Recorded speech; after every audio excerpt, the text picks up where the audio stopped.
Une sanction a une vertu pédagogique. Vous Mhm. avez fait quelque Absolument. chose, vous êtes puni pour ne pas refaire quelque chose. La même chose, vous comprenez?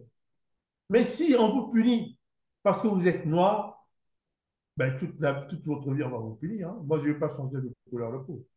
On est là devant une instrumentalisation de la justice, hein, ce qu'on appelle une instrumentalisation de la justice. Mais comme on dit, le point de référence d'une société civilisée, c'est la qualité de sa justice. Et j'ai saisi le procureur de la République de Paris. Je ne sais pas qu'est-ce qu'il va en dire. Mais je n'ai jamais vu un dossier monté de toutes pièces en violant les lois de la République. Et ce sont les médecins qui violent les lois de la République. Et ce sont les médecins qui font des faux en écriture et avalisés par le Conseil national de l'ordre des médecins qui devient le Conseil national du désordre des médecins.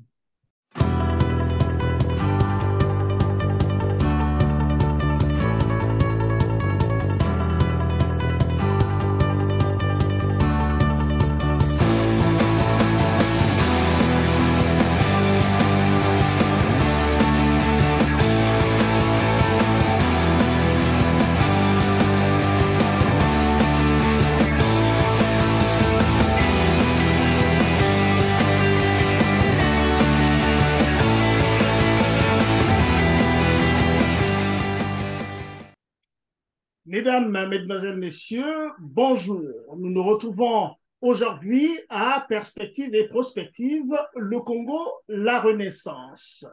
Alors, aujourd'hui, nous allons recevoir pour la troisième fois consécutive le docteur Patrice Nyakasissa. Le docteur Patrice Nyakasissa est gynécologue obstétricien qui a exercé en France et plus particulièrement dans le centre hospitalier du Chinonais.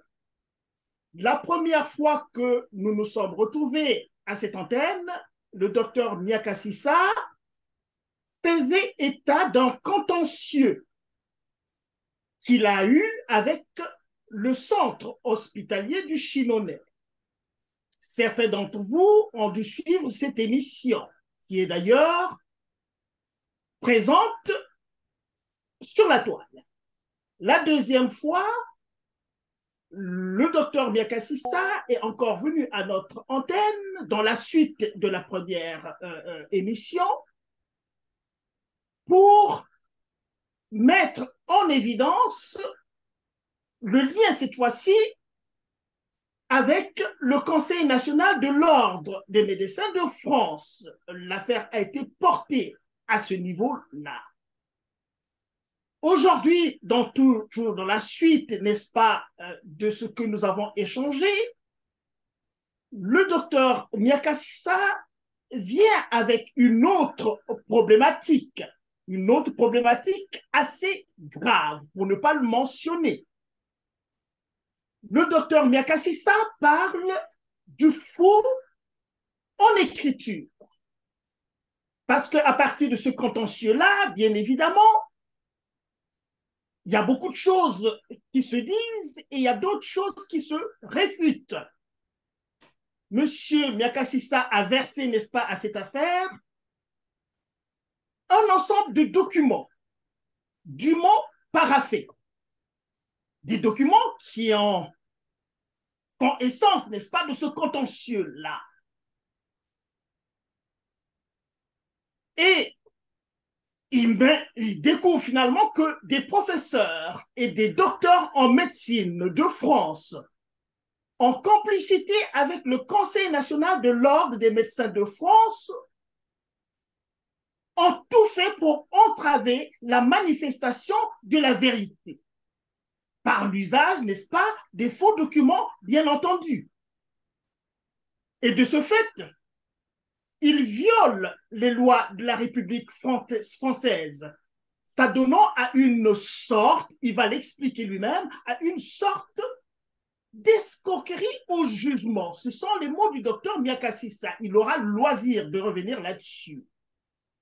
Et aussi avec des avocats du Conseil d'État. qui, eux, ont fourni ces faux documents au juge du Conseil d'État, qui est quand même la plus haute juridiction administrative française. Et pour le docteur Miakasissa, nous sommes devant un scandale médico-judiciaire dont le seul but de le faire condamner, lui qui est un médecin gynéco, donc obstétricien, sur la base donc de ces faux documents. Voilà à peu près brassé, de façon ramassée un peu, le fond de ce dont nous allons parler aujourd'hui. Alors, docteur Miakasissa, bonjour. Bonjour, Georges Omar, pour l'invitation. Ok, ben merci d'avoir accepté notre invitation pour la 3e fois consécutive, comme je l'ai dit. Alors, je m'en vais vous poser cette première question, docteur Miakasissa. Donc, comment, au vu de cet ensemble d'éléments pertinents que vous avez apportés, la formation restreinte du Conseil départemental des médecins d'Indre et Loire, sous la présidence du docteur, je vais citer les noms parce que là, il faut citer les noms pour bien caractériser la particularité de ce cas. Donc, du docteur Philippe Paganelli, dont d'ailleurs, vous, docteur Miakasissa, êtes issu, pouvait-elle affirmer ne pas être au courant de votre situation de licenciement du centre hospitalier du Chinonais, sans lettre de licenciement, sans une cause clairement définie, Voilà. sans compte de comment on appelle ça, solde de tout compte, pardon. Sans lettre de licenciement. Voilà, sans lettre de licenciement, là. Comment Sans, cela a été sans, possible? Alors, allez-y, je vous laisse la parole, docteur Miakasissa. voilà.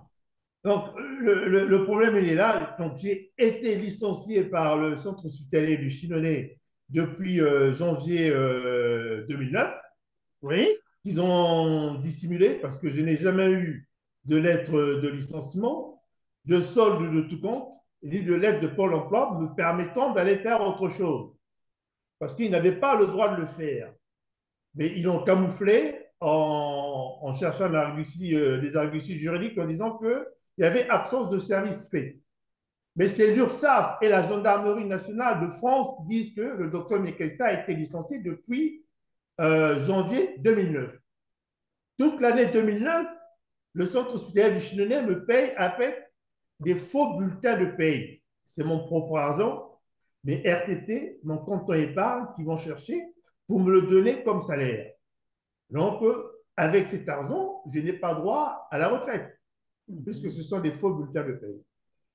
Mais le conseil départemental d'Indre-et-Loire est au courant de la situation, puisque le 8 décembre 2011, ils me font un courrier me disant qu'ils m'avaient traduit devant le conseil régional pour faire la preuve que les allégations de mes confrères du centre hospitalier du Chinonais étaient fausses et que j'étais capable d'exercer mon travail.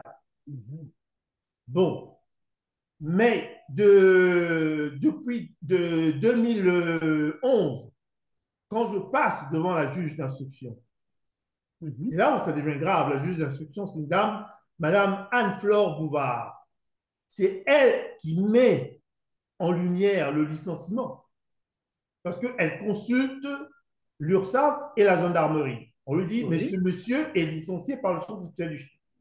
Mais elle cache ces documents. Normalement, une juge d'instruction doit être instruite à charge et à décharge. Elle cache ces documents pour ne pas mettre en porte-à-faux le centre hospitalier du Chinonais. Et moi, je n'ai accès à ces documents qu'après l'information. Parce que je dis, en fonction de l'article 114 du Code pénal, la partie civile a droit à accès aux éléments de l'instruction. Et c'est là où je découvre le poteau rose. Donc, en fait, si je comprends très bien, d'emblée, cette dame prend la résolution de protéger son institution plutôt que de mettre à nu, évidemment, les éléments réels du dossier. Oui, mais Est-ce que je peux comprendre comme ça? elle est juge d'instruction, elle ne peut pas prendre Elle est juge parti. d'instruction. Elle doit agir à charge et à décharge. Quand les éléments sont en faveur du docteur Patrice Mekessissa, je ne vois pas pourquoi elle doit protéger le centre hospitalier du Chinonais. Donc là, il y a déjà un problème. Vous comprenez? Donc, elle prend le parti en tant que juge d'instruction de protéger le centre hospitalier du Chinonais. Mhm. Voilà. Et là, moi, j'ai un avocat qui ne réagit pas. C'est moi qui demande d'avoir accès à mon dossier d'instruction. C'est comme ça que je récupère le dossier d'instruction. Et je vois que j'ai été licencié depuis 2009, comme disent l'URSSAF et la gendarmerie, qui sont des institutions respectables de la République française, qui n'ont aucun parti pris avec M. Mekessissa. Moi, le directeur de la gendarmerie ni le directeur de l'URSSAF ne sont pas mes parents. Voilà. OK. Voilà. Donc, à partir de là, le centre hospitalier de Chinonais coupe tous les ponts avec moi. Oh. Mais comme ils ont pris l'argutie juridique de dire qu'il y a absence de service fait pour camoufler le jugement, le Centre national de gestion, c'est-à-dire que le Centre national de gestion, qui est une institution publique qui gère tous les praticiens hospitaliers de France, me fait des faux arrêtés d'avancement au centre hospitalier de Chinonais. Mais en me faisant des faux arrêtés d'avancement au centre hospitalier de Chinonais, le centre hospitalier de Chinonais ne me les transmet pas. Donc, de 2010 jusqu'en 2021, je n'ai pas mes arrêtés d'avancement. C'est en ce moment-là que je me dis, mais bon, ben, il faut que je fasse quand même quelque chose. Je me rapproche du centre départemental d'Indre-et-Loire pour Mhm. voir ce que je peux faire, si je peux exercer une activité. Ah, ils me disent, ah ben oui, mais il n'y a pas de problème, tout ça, mais bon. Je dis, mais d'accord. Mais entre-temps, quand je vais les voir, euh, la situation du Covid venant, le centre hospitalier du Chinonais, le 22 juillet 2021, me fait un courrier me disant que votre employeur n'a pas votre état vaccinal. L'état vaccinal. Voilà, le 22 juillet 2021.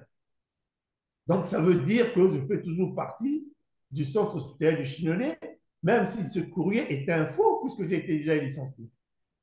Donc, à partir de là, le centre, le conseil départemental d'Indre-et-Loire ne peut plus juger de mon cas, puisque ne peut demander une expertise pour insuffisance professionnelle que l'employeur. Or que là, le centre hospitalier du Chinonais se manifeste en tant que mon employeur. Alors, qu'est-ce qu'ils font? Ils le savent. Et ils disent, mais comme le docteur Mekassi s'emmerde de tout le monde, il faut à tout prix qu'on le fasse condamner.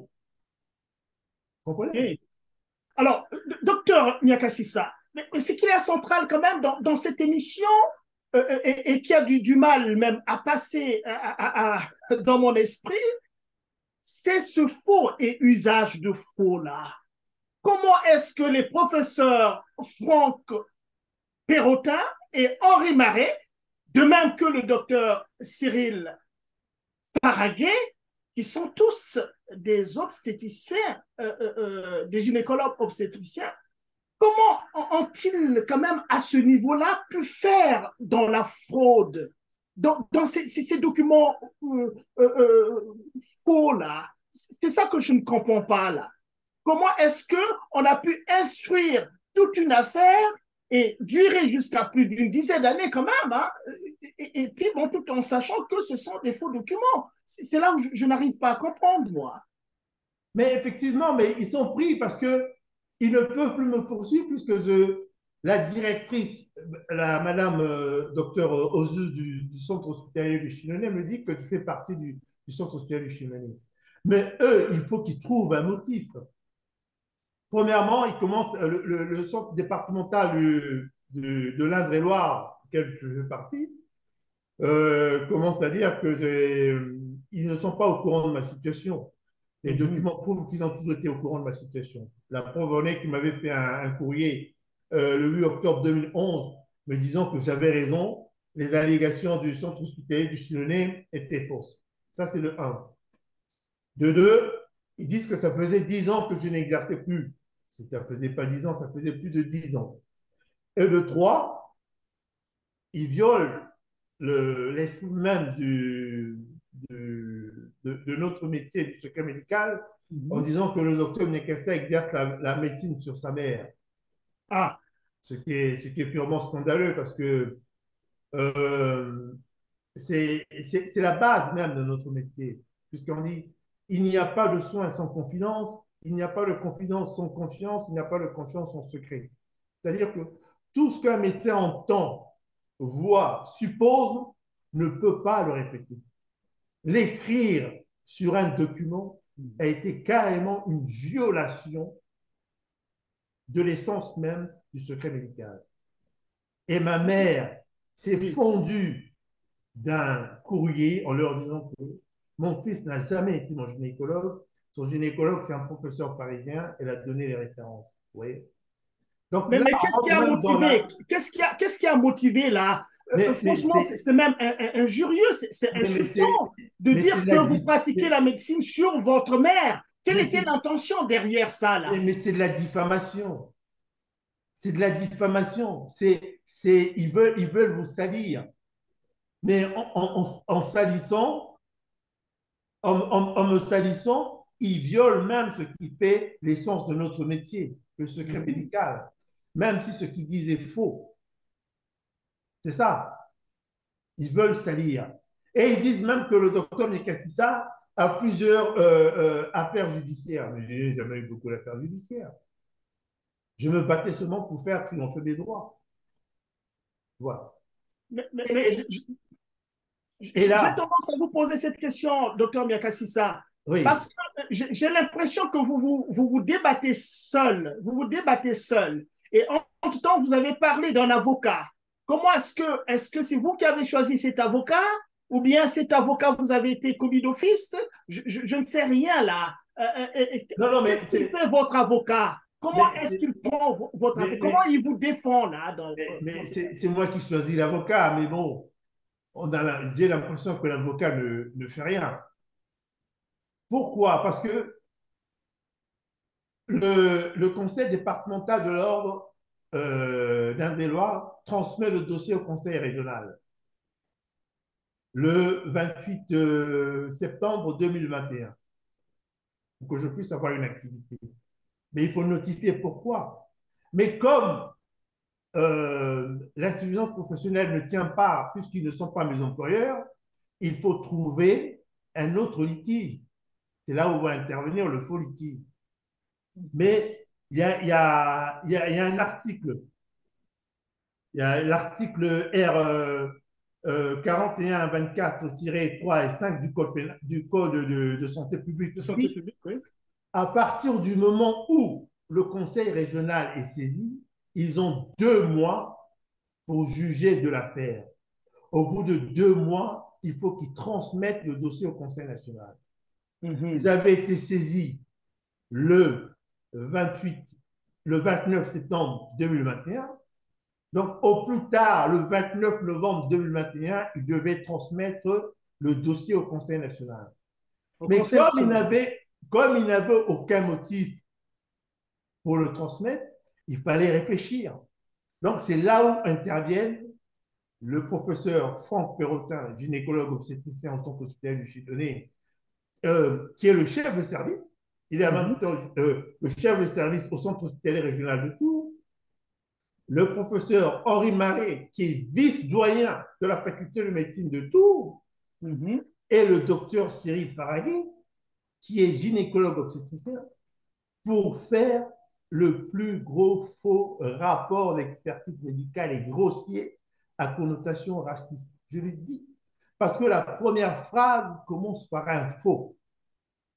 Le Ben, docteur, est-ce que c'est ça voilà, vous avez mentionné quelque chose à connotation raciste.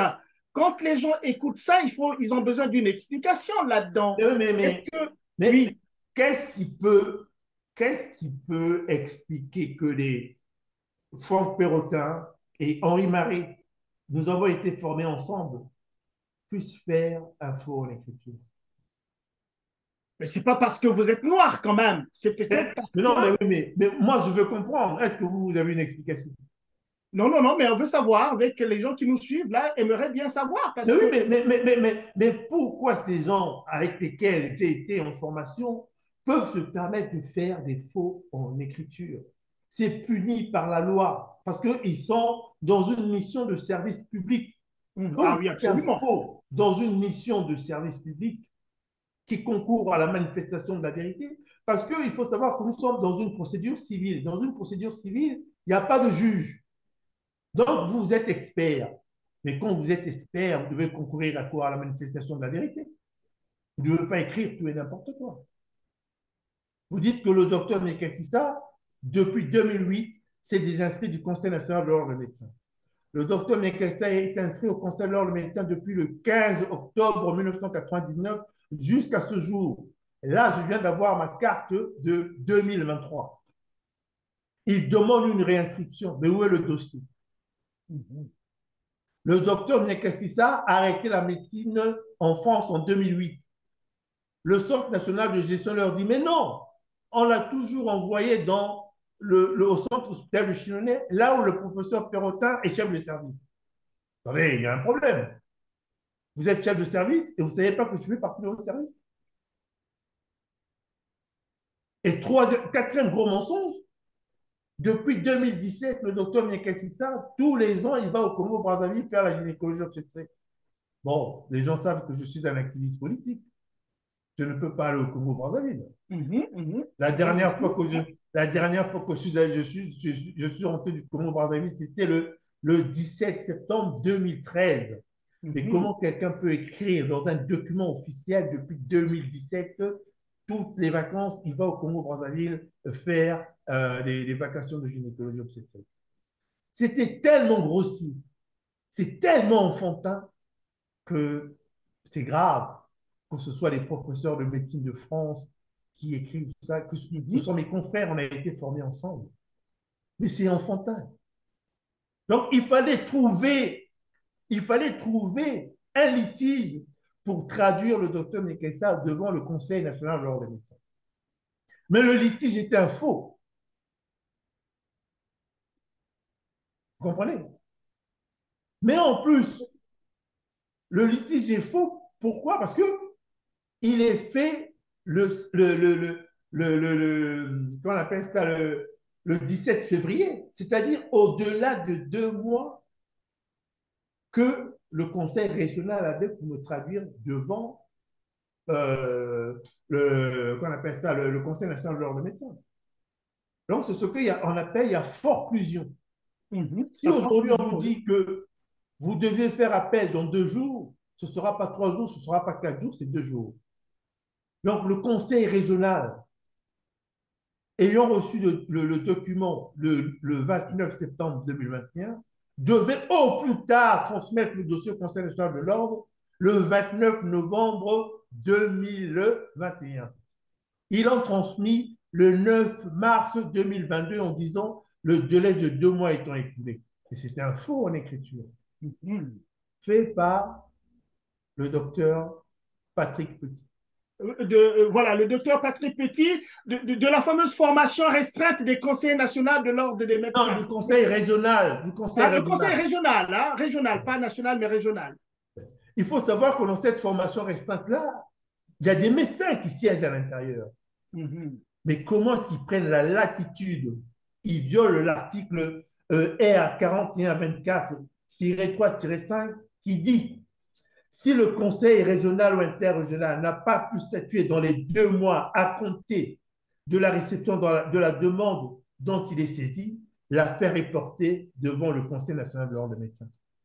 Et vous la portez plus de 5 mois après. Et vous violez la loi. Donc, vous violez les droits du docteur Mekasissa. Vous vous dites que ce monsieur n'a pas de droit, on fait ce qu'on veut. Mais c'est grave. quand les médecins dans un pays comme la France commencent à violer la loi en faisant des faux en écriture. C'est là où ça devient grave. Ben, je comprends maintenant parce que quand nous préparions cette émission, évidemment, je me demandais, mais comment le cas est circonscrit, n'est-ce pas, au centre hospitalier du Chinonais, mais vous l'avez porté au niveau national. Donc, est-ce que je comprends que c'est parce que le Conseil national de l'ordre des médecins n'a pas pu se saisir, n'est-ce pas, de cette affaire-là, qu'on peut qualifier un peu la situation comme étant globale, c'est-à-dire à ce niveau national. Je vais dire, je ne sais pas si vous comprenez ce que je veux dire. Parce que si, quand on analyse la situation au niveau régional, ça peut se comprendre. Mais qu'on aille au niveau national, c'est quand même trop osé de penser que l'État français aurait un système hospitalier aussi corrompu à ce niveau-là. Mais oui, mais le Conseil national, le Conseil régional devait se prononcer. Mais ils n'ont pas pu se prononcer puisqu'il n'avait pas de litige. Donc, il fallait inventer un litige. Et le litige a été inventé par les professeurs Franck Perrotin, le professeur Henri Marie et le docteur Cyril Farraguet. Donc, ça a pris du temps. Il fallait qu'ils réfléchissent. Mais en réfléchissant, il y a eu forclusion, c'est-à-dire qu'ils ont perdu un droit légitime au-delà des délais prescrits. Donc, le dossier ne pouvait plus aller au niveau du Conseil national de l'ordre des médecins. Donc, il y a vice de forme là, Mais je pense. voilà, Il y a vice exactement. de forme. Et la Il y a vice de forme, ça peut réduire la portée de toute une démarche simplement pour une affaire de forme. Ben À oui, ce que je comprends, à ce que je comprends. oui, dans le droit, la forme prévaut sur le fond. Donc, quand vous dites qu'il y a vice de forme, donc ils n'avaient plus le droit d'envoyer le dossier au niveau du Conseil national de l'ordre des médecins, puisqu'ils n'avaient pas de litige. Mais ils ont réfléchi, ils ont fait un faux litige. Mais je vous dis, c'est le plus gros faux litige de rapport d'expertise médicale de France et même du monde médical. Hein. Mais je n'ai jamais vu un truc pareil. Mais c'était tellement enfantin et on sent même la haine à l'intérieur. Il faut à tout prix avoir la peau du docteur Mekel, c'est ça. Pourquoi ils le font? Mais ils le font aussi pour sauver le Centre national de gestion. Plus le Centre national de gestion, qui est cette institution publique ministérielle qui a licencié le docteur Nekessissa, sans lettre de licenciement, qu'on appelle ça, sans le tout compte, et sans l'aide de Pôle emploi, ils se disent, mais combien est-ce qu'on va payer ce médecin? Mais il y a un acharnement là, le docteur Berkessi. Mais, Il y a un acharnement là. On a du mal à comprendre que. c'est une collusion. Le, le conseil régional devait se prononcer. Et si c'était prononcé, je devais maintenant faire appel au niveau du Conseil national. Mais en ne se prononçant pas, il me prive d'une voie de recours. Est-ce que vous comprenez? Mais même quand ils ont reçu le dossier, vous savez, dans la procédure civile, il y a des principes. Il y a le principe du contradictoire, c'est-à-dire que comme il n'y a pas de juge, vous avez un dossier, vous devez me l'envoyer pour que je vois qu'on ait exactement les mêmes pièces. Il y a la communication spontanée des documents. Ils ont gardé mon dossier pendant 5 ans, 5 mois sans m'envoyer aucune pièce du dossier. Mais ils doivent le faire spontanément, c'est la loi qui le leur dit. Et il y a ce qu'on appelle le principe de loyauté procédurale, c'est-à-dire que les Américains appellent discovery, c'est-à-dire que personne ne doit ne devrait s'opposer à la manifestation de la vérité, on doit tous avoir les mêmes pièces. Absolument. J'ai été jugé sans que je sache ce que le Conseil national de l'ordre avait. Et c'est là où intervient l'avocat. L'avocat qui connaît son art devait se dire, mais communiquez-moi spontanément le dossier du docteur Nekassia, je dois l'avoir. C'est comme si un médecin prescrit un traitement à un malade qui n'a jamais vu, qui n'a jamais interrogé. Mais comment vous avez trouvé le diagnostic? Mhm. Est-ce que vous pensez qu'un avocat peut faire des observations sans savoir ce que les autres ont? Ça pose un problème. Ou Mais, c'est un mais, problème d'incompétence, ou oui, c'est oui, un problème de collision. cet avocat, votre avocat, je crois, c'est maître Patrice Spinozzi, c'est bien Non, cela? non, non, Patrice Spinozzi, il a travaillé en dernier ressort. Ah, en dernière instance. OK, Donc, d'accord. donc, OK, OK. l'avocat, c'était le rôle de l'avocat de dire, vous avez convoqué mon client, mais la procédure du procès civil demande qu'il y ait le contradictoire, la communication spontanée, sans même que l'on puisse demander des pièces, vous devez les transmettre spontanément, et le principe de loyauté procédurale qui a été instauré pour que tout le monde ait les mêmes pièces, parce que ce qui compte dans le droit, c'est quoi? C'est la manifestation de la vérité. Mais vous, vous cachez tout, et le docteur n'est au courant de rien, et son avocat ne demande rien, fait des observations, ben je ne sais pas sur quoi. Et c'est moi qui demande, après avoir été jugé, d'avoir accès à ces pièces, et c'est là où je découvre toute la supercherie. C'est même pas l'avocat qui demande, c'est moi qui demande. Mais Et au niveau, du rapport d'expertise, mais on ne peut pas nommer des experts qui ne connaissent pas le fonctionnement de l'expertise médicale. Normalement, quand vous voyez un expert, il fait ce qu'on appelle un pré-rapport, il vous l'envoie, vous regardez, vous faites des correctifs, ce qu'on appelle les dires, et vous le lui renvoyez au bout d'une date qu'il vous aura fixée. Parce qu'un expert ne peut pas envoyer directement un rapport sans l'avoir envoyé à la partie adverse pour que la partie adverse puisse faire des corrections. Pourquoi ils ne l'ont pas envoyé? Ils ne l'ont pas envoyé parce qu'ils ont fait des faux en écriture. Ils ont fait des faux en écriture, on le dit. Professeur Franck Perrotin, Henri Marais et Cyril Farragut. Mais c'est grave que les médecins en France fassent des faux en écriture. En plus, quand on est professeur, on enseigne, mais vous allez enseigner quoi? Vous allez enseigner à vos étudiants de tricher. Quand on est professeur, on fait de la recherche. Vous allez faire quoi? Des fausses recherches.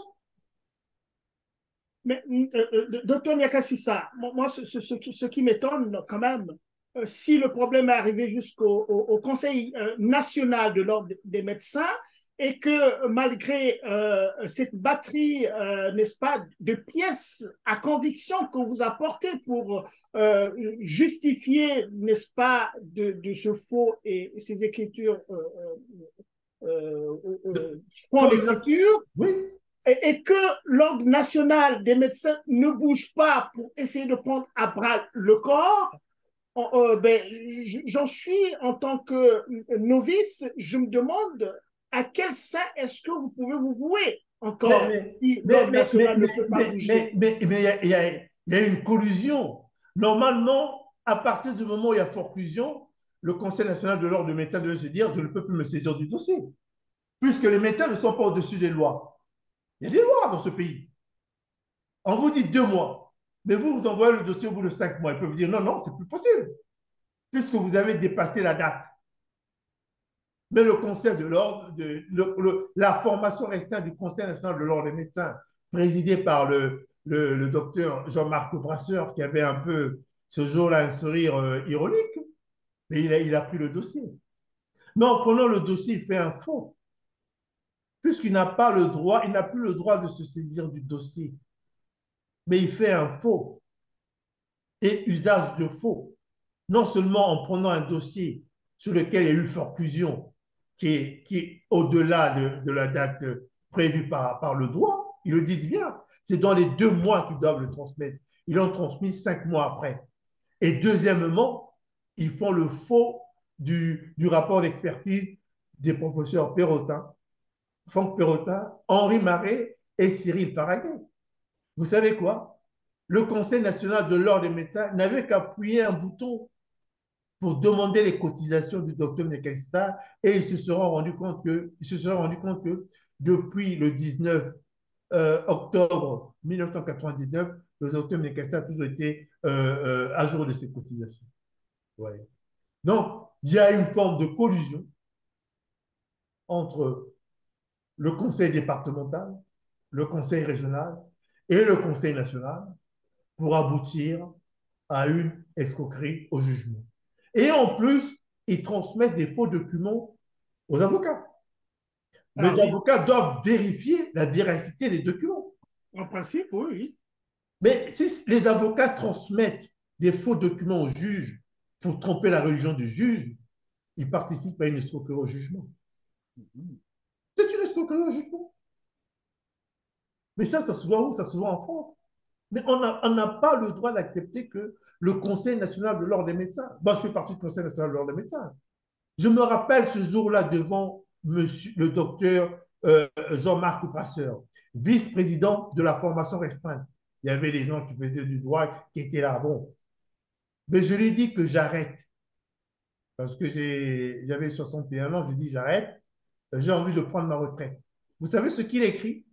Non? Le docteur Miakassissa ne veut pas arrêter, il veut continuer. Ah ouais, donc carrément le contraire de ce que vous lui avez dit, hein? Voilà. Devant un avocat, devant le conseil qui me représentait, mais lui, il dit le contraire. Je n'ai jamais vu un confrère aussi malhonnête. Vous comprenez? Tout ça, c'est pour faire prospérer pour faire prospérer la procédure au niveau du Conseil d'État, où le Conseil d'État est devenu un conseil des petits copains et coquins de la République, pour dire, ah ouais, mais il faut condamner le docteur Mickey. Est-ce que face à ce que vous dites là, c'est comme si vous êtes face à un rouleau compresseur. Est-ce que vous êtes pris dans un rouleau compresseur? Ah bah oui, Est-ce que vous allez pouvoir vous en tirer si c'est à ce niveau, ça ressemble finalement à une affaire d'État là, mais si oui, je comprends très bien. mais non, mais on est en France, on est On est dans un état de droit quand même en on est France. dans oui. Vous savez quand ça a commencé? J'avais vu un inspecteur du travail qui m'avait dit, il s'appelait Monsieur Pierre Borde, il m'avait dit, docteur Miakassa, je vous souhaite bonne chance, la machine à broyer est en marche. Ah, Ouais. Il m'avait dit, la machine à broyer est en marche. Et je me rappelle du premier directeur du centre hospitalier du Chilonné qui m'avait dit, je suis chez moi, je fais ce que je veux, je ferai tout pour que le docteur Miakassa n'exerce plus la médecine en France. je comprends maintenant là. Je comprends maintenant un peu la force que vous avez mis ça dans votre argumentaire à ressortir ce côté racialiste de la chose. Je suis chez moi. Je suis chez moi là. De quel en fait, qu'est-ce que nous donne, n'est-ce pas, la légitimité de sortir une telle rhétorique? Je suis chez moi et donc le docteur Miakassissa ne serait pas chez lui alors. Ben, mais exactement. Est-ce que vous savez que le droit me permettait de reprendre mon travail depuis le 4 février 2008? Mais je suis allé au travail, je suis allé au travail, j'ai été reçu par un comité d'accueil dirigé par une dame qu'on appelait Madame Corinne Destieux, qui m'a dit, Monsieur Niakassissa, vous ne pouvez pas rentrer dans votre bureau, repartez chez vous, cette histoire sera traitée à un autre niveau. Donc mes droits ont été violés depuis longtemps, depuis le 4 février 2008. Mais on est en France, c'est un scandale d'État. Je ne peux pas comprendre que le Conseil national de l'ordre des médecins devienne le Conseil national du désordre racial en France. Parce que c'était à eux de mettre le haut là, de dire ce qui se passe n'est pas normal, parce qu'ils sont là pour l'éthique et la déontologie. Je les ai saisis. Et que dit la déontologue du, Centre national, du Conseil national de l'ordre des médecins? Ah non, je demandais au conseil départemental de se réunir, de voir si ce qu'ils ont fait est bon. J'ai dit non, mais madame, mais votre droit, parce qu'en France, il y a ce qu'on appelle l'article, il y a un article qu'on appelle l'article 40. À partir du moment où, dans vos fonctions, vous découvrez quelque chose qui est anormal, vous devez le dénoncer au procureur de la République. Mais quand il y a des faux et usage de faux, diffamation, escroquerie au jugement, mais vous le dénoncez au procureur de la République, madame. Et elle a le droit de le faire. Mais elle m'a fait comprendre que non, elle n'avait pas le droit de le faire. Si le ministre a le droit de le faire, le directeur de l'ARS a le droit de le faire, le préfet a le droit de le faire, le Conseil national de l'ordre des médecins a le droit de le faire, et le Conseil départemental a le droit de le faire. Mais je lui ai dit, mais madame, vous ne pouvez pas demander à un délinquant, un malfaiteur, de faire son propre procès avec ses propres règles. Ça relève de la juridiction ordinale, ça. Ben Hein? C'est-à-dire voilà. dans la gradation entre le Conseil national et le Conseil départemental, il y a quand même un parcours de la plainte qui doit être quand même assez logique et facile à comprendre, là, non? Ben oui. Mais tout ça, c'est pourquoi? C'est pour remettre le docteur Niakassa dans le circuit et cacher le licenciement du Centre national de gestion. Parce que le problème, il est là. J'ai posé la question au Centre national de gestion, quel est mon statut? Je devais avoir depuis le 19 octobre 2022 mon arrêté d'avancement au 11e échelon. Mais vous savez qu'ils ne me l'ont jamais envoyé. Parce que c'était un faux. Mais c'était un faux. Ils ne peuvent pas me l'envoyer. Donc, ils sont bloqués. Ils se sont dit, mais on va passer par le Conseil national, donc c'est un contre-feu. Pour qu'on lui dise, oui, mais il faut que vous alliez vous former, pour que vous alliez travailler. Je dis, mais non. Depuis 2009, vous m'avez licencié, donc vous devez me payer mes droits. Mais avec des arguties juridiques, avec la complicité des médecins, des professeurs, des juges, des avocats, même mon propre avocat Oui, oui. au conseil, au conseil d'État, la plus haute juridiction administrative française, a fait un mémoire sans pour autant me consulter, me demander mon avis. Là, vous parlez de maître Patrice Patrice, Patrice Spinozzi, Spinozzi. oui, Et ce monsieur est classé parmi les 4 plus grands avocats de France. de Non, France, ouais, ouais. Mais il quand faut même à ce arrêter. niveau-là, parmi les 4 plus grands avocats de France, il y a quand même quelque chose qui continue à m'échapper, que le système soit corrompu jusqu'à ce niveau-là, Mais oui, mais non, mais avec des pièces aussi claires et nettes que vous les apportez ici. oui, Ça, c'est quand même assez étonnant mais que c'est la le, justice se soit corrompue jusqu'à ce point. mais c'est le b.a.-ba. Un avocat ne peut pas engager son client sans son consentement. Il me dit, ah oui, mais j'ai fait votre observation, mais parce que je n'avais pas le temps de vous consulter. Je dis, attendez, monsieur, ça fait depuis longtemps que je vous ai. Je dis, mais il ne vous a pas échappé que j'étais quand même docteur en médecine. Et je peux comprendre ce que vous écrivez, monsieur. Et qu'est-ce qu'il a fait? Il a épousé, comment on appelle ça? Il a épousé les arguments du Conseil national de l'ordre des médecins. Et en faisant même des faux en écriture, parce qu'il a brossé. Même dans son mémoire, il y avait des faux en écriture. Je dis, mais Patrice Spinozzi, il faut arrêter. Vous savez, quand vous ne voulez pas faire quelque chose, il y a ce qu'on appelle la clause de conscience. Si vous ne voulez pas défendre les Noirs, je dis, mais vous dites que moi, je n'ai pas envie de défendre les Noirs. Ne faites pas semblant de défendre les gens. Prenez une clause de conscience. Je n'ai jamais vu un avocat aussi incompétent, véreux et raciste que Patrice Spinozzi. C'est pas normal. Mais il n'y a pas a pas une instance de contrôle au sein quand même d'un grand système, la gouvernance hospitalière en France. Il n'y a pas une instance qui essaie de contrôler un peu ce genre de comportement ou Mais, mais, mais, mais, d'attitude tout, mais, réserviste dans une mais France moderne. tout le monde se protège, ils se protègent tous. Ils se disent, Niakasissa, c'est un noir, il est là en train de nous emmerder, on se protège. Mais c'est que du racisme d'État, cher ami. Qu'est-ce que tu ne comprends pas, cher ami? Ce n'est que du racisme d'État. Moi, aujourd'hui, je le dis, franchement, celui qui veut aller porter plainte n'a qu'à aller porter plainte. Moi, j'ai tous les documents. C'est du racisme. Comment penser, on va aller vers la fin de cette émission, docteur Miakasissa. Je pense Voilà. que les personnes qui nous ont suivis, la première, la deuxième et la troisième émission, comprennent très bien ce qu'il en est là. Bon, on va aller vers la fin pour ne pas nous éterniser là-dessus. Oui. Alors, à ce niveau-là, qu'est-ce que vous envisagez, docteur Miakasissa? Mais à Comment ce vous niveau-là, envisagez? Vous semblez être tout seul, même vos avocats sont incapables, n'est-ce pas, de prendre à bras le corps votre situation avec autant d'éléments que vous avez pourtant pour pouvoir bien s'en sortir. Et il semble aux abonnés absents. Comment est-ce que vous envisagez la fin de cette histoire, docteur Mekassissa? il y a une procédure ordinale qui est en place. Et là où il y a le tripatouillage qu'on demande aux conseils départementaux de prendre des décisions, je ne sais pas à quoi ça va aboutir.